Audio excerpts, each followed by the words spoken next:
Oke, salam dan salam sejahtera. Isu panas terkini membabitkan kenyataan yang dikeluarkan oleh pemimpin DAP, yaitu Teresa Kok, berkenaan dengan isu sijil halal. Jadi saya dah lihat komen yang dikeluarkan oleh Perdana Menteri berkenaan dengan isu ini. Saya juga lihat komen yang dikeluarkan oleh Setiausaha Agung DAP, yaitu Anthony Loke, berkenaan dengan isu ini. Dan saya melihat juga banyak komen daripada orang yang ada dalam kerajaan, seperti daripada Parti Amanah, daripada Parti UMNO, yang juga komen isu ini. Saya tak nak ceritalah tentang pembangkang. Kita memang dah jadi sasaran ya. Jadi dalam isu ini saya haraplah pemimpin-pemimpin lama DAP berubahlah, memikir ke depan bahawa sewaktu kita nak tubuhkan kerajaan ini, waktu PRU ke-15, pemimpin utama kamu seperti Anthony Loke terpaksa pergi berunding dengan Parti UMNO Barisan Nasional, berunding dengan GPS Sarawak. Kita dah pun bersetuju untuk menubuhkan kerajaan yang ada hari ini. Jadi tolonglah jaga. Teresa Kok kena fikir tentang rakyat Malaysia keseluruhannya. Kerana apa? Kenyataan yang dikeluarkan oleh pemimpin DAP memang menunggu sahaja waktunya dijadikan sasaran oleh pihak pembangkang untuk menyerang. Apa yang Teresa Kok buat ni salah atau betul?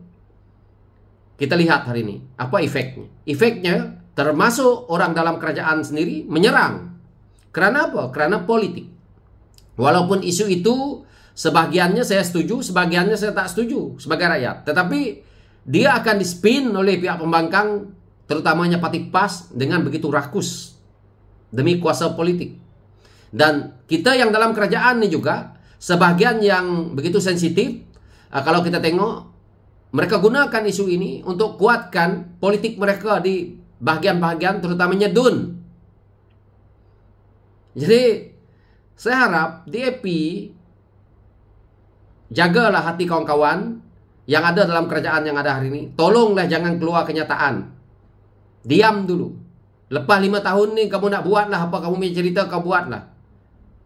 Teresa Kok kena ingat, orang seperti kami ini yang siang dan malam membuat media, kita mempertahankan kerajaan yang ada, kita mempertahankan hujah-hujah yang pembangkang berikan berkenaan dengan kerajaan yang ada hari ini. Sedangkan Teresa Kok dah 4 penggal jadi ahli parlimen, mendapat gaji yang lumayan, sebelum ini jadi menteri juga. Kami yang di bawah ni dapat apa? Tapi kalau kamu keluar kenyataan yang sewenang-wenangnya hanya untuk kepentingan kamu sendiri, yang akhirnya kita lihat hari ini, serangan daripada PAS dan sebagainya, tidak akan menguntungkan satu komponen gabungan parti. Demi kepentingan politik bersama, Teresa Kok kena fikirlah. Jadi, kalau saya lihat perkara ini, terutamanya apabila kita diserang habis-habisan, dan saya tengok Datuk Seri Anwar Ibrahim tadi pun jawab isu ini, saya juga bersetuju dengan pandangan Perdana Menteri. Bukan nak jadi kaki bodek, tetapi ini hakikat. Yang kalau kita tengok Teresa Kok ni sebagai ahli parlimen, betul mungkin dia nak mewakili rakyat dia ataupun pandangan sebahagian daripada non-Muslim yang ada. Tetapi bukan begitu. Patutnya Teresa Kok bawa perkara ini berbincang dalaman, ataupun lebih kita kata grup WhatsApp lah, kan? Ataupun dia tanya pemimpin-pemimpin, ataupun dia terus tanya dekat Menteri Agama berkenaan dengan isu ini. Jangan dia sembrono keluar kenyataan dalam media dan akhirnya dispin dan digunakan, dipropagandakan. Bukan Teresa Kok 2 hari dalam politik. Jadi kalau Teresa Kok fikir bahawa demi kepentingan politik DAP saja, kita dalam komponen PH ni pun fikirlah, kaum-kaum lain pun ada juga. Tapi kita tidak berbunyi kerana kita sayang bahawa kerajaan yang ada hari ini, pimpinan Datuk Seri Anwar Ibrahim, kalau jatuh sekali lagi ke tangan orang yang tidak bertanggungjawab, apa akan jadi negara ini? Bukan saja kaum lain yang akan susah. Cina-Cina yang berniaga pun akan susah kalau ekonomi kita dah drop. Jadi kepentingan bersama itu kena fikir. Adakah kita nak tumbangkan kerajaan yang ada hari ini? Jadi tidak keterlaluanlah pada saya kalau Teresa Kok berbesar hati minta maaf saja dalam isu ini dan selesai. Kita tidak nak panjangkan. Kalau tidak, perkara ini akan menjadi satu serangan mutlak oleh Parti PAS kepada kerajaan yang ada hari ini. Jadi isu ini keuntungannya mungkin kepada parti personalnya DAP, tetapi rugi kepada keseluruhan kerajaan perpaduan yang ada hari ini. Kita terdedah dengan satu serangan ya, daripada mereka-mereka yang terutamanya melibatkan kursi-kursi orang Melayu Islam itu sendiri. Sebab itu pemimpin Parti Amanah agak bertegas dalam isu ini, kerana Parti Amanah berada dalam Pakatan Harapan itu. Jika Teresa Kok memikirkan hanya kepentingan dia, maka Parti Amanah akan diserang oleh PAS dan kita akan kehilangan banyak kerusi. Disebabkan satu tindakan politik yang hanya menguntungkan diri sendiri. Dalam isu ini, saya lihat ya, Teresa Kok tidak profesional lah. Patutnya Teresa Kok waktu itu jangan keluar kenyataan media macam ni. Patut berbincang sebagai ahli politik lama seperti mana saya ulas tadi. Dan dia sepatutnya tanya dekat Menteri Agama. Dan perkara ini juga tidak perlu keluarkan dekat media, kerana belum lagi ada lulusnya ke apakah dibentang ke dekat parlimen ke. Kenapa kita nak melompat? Kenapa Teresa Kok boleh mengeluarkan kenyataan begini? Saya tak faham lah. Tidak semualah dalam DAP itu satu tandan pisang kan, tidak semuanya baik, tidak semuanya juga rosak. Tetapi kalau DAP ada satu dua pemimpin yang macam ni, dia akan dilihat oleh gabungan parti lain sebagai satu virus. Padahal seorang saja.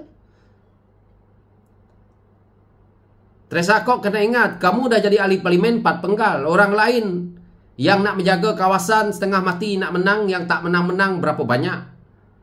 Dan mereka perlukan politik yang matang. Bila kamu sebagai pemimpin di atas keluar kenyataan seperti ini, dia menyinggung semua banyak orang, kawasan orang. Kena fikirlah. Jangan fikir hidup sendiri saja. Jadi kalau beginilah, DAP kena letak calon-calon baru yang lebih dinamik, yang lebih memahami corak kehidupan kaum yang ada di negara ini. Dan saya harap juga DAP akan datang ni lebih banyak pemimpin-pemimpin mereka seperti mana Setiausaha Agungnya itu sendiri, seperti Anthony Loke, yang fasih berbahasa Melayu, bahasa Malaysia dengan baik. Jadi saya tak nak pemimpin-pemimpin mereka yang jenis-jenis macam ni akhirnya jadi bahan untuk mereka serang kita, terutamanya parti PAS. PAS sekarang ni dia menunggu masa aja dengan nak menyerang DAP. Kita kerajaan yang ada hari ini sudah tip-top. Ekonomi dah bagus, pentadbiran dah bagus, gabungan kita dah bagus. Kenapa Teresa Kok tiba-tiba aja nak meloncat dalam isu ini? Kerana tak dapat jadi menteri. Jadi tolonglah, sebahagian 1-2 orang yang keluar kenyataan seperti ini, maka rosak pula. Dan kita sendiri sekarang ini baru saja bergabung dengan GPS, baru saja bergabung dengan UMNO Barisan Nasional. Pemimpin UMNO Barisan Nasional di peringkat tertinggi mungkin okey, tapi peringkat-peringkat bawah mereka, kalau kita tengok apa yang Akmal Saleh dia, yang kita tahu begitu lantang ya dalam menyerang kepimpinan dalaman, terutamanya DAP, kerana kepentingan politik Dun Melaka itu. Kerana dia nak Dun Melaka ini mereka nak kuasai. Jadi sebelum ini kita berlawan dengan mereka di Melaka, hari ini mereka nak kuasai Melaka itu, dia kena tunjukkan sikap dia macam tu juga. Ini politik. Jadi sebab itu kalau kita tengok kenapa Akmal begitu lantang dalam isu ini, kerana dia nak mempertahankan kursi Dun dia. Kerana dia punya lawan dekat Melaka tu, kita dah pernah menjadi kerajaan negeri Melaka tu. Jadi jangan Teresa Kok keluar kenyataan seperti ini yang mana dia melibatkan negeri-negeri. Akmal tu menyerang kerajaan yang ada hari ini sebab PRN Melaka tu dah nak dekat. Dan dia tahu Pakatan Harapan di Melaka tu dah pernah menjadi kerajaan. Dan dia risau di situ, jangan sampai kita pula yang ambil alih. Dia takut kita menang banyak seat. Ini politik yang Teresa Kok kena fikir bersama. Walaupun kita sama-sama jadi kerajaan hari ini, tetapi politik dalaman dia pun ada lagi. Kenapa Teresa Kok tak fikir? Janganlah jadi ahli parlimen otak ke lutut. Saya takut nanti sampai pula waktunya dia buat lagi komen yang membabitkan wilayah Sabah dan Sarawak. Rosaklah. komen dia yang tak ada kena-mengena dengan kita, tetapi akhirnya sangkut pula kita yang di tempat lain. Nah, jadi pemimpin DAP yang veteran-veteran ni, lihatlah sisi mana yang kita nak keluar kenyataan. Dah tahu isu Melayu, isu Islam amat sensitif pada DAP, jangan DAP yang keluar kenyataan. Kalau DAP nak keluar kenyataan berkenaan dengan isu Islam, isu Melayu, ada ahli parlimen dia.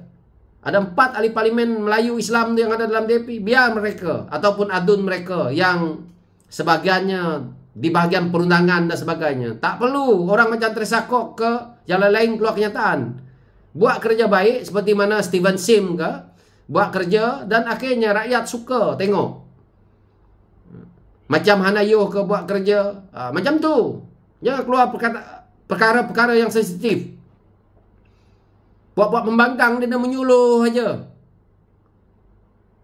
Kasihan Datuk Seri Anwar Ibrahim, uruskan negara. Nak urus lagi politik murahan yang kamu buat, kan menyusahkan semua orang. Jadi itu ulasan saya. Sekian, terima kasih. Thank you.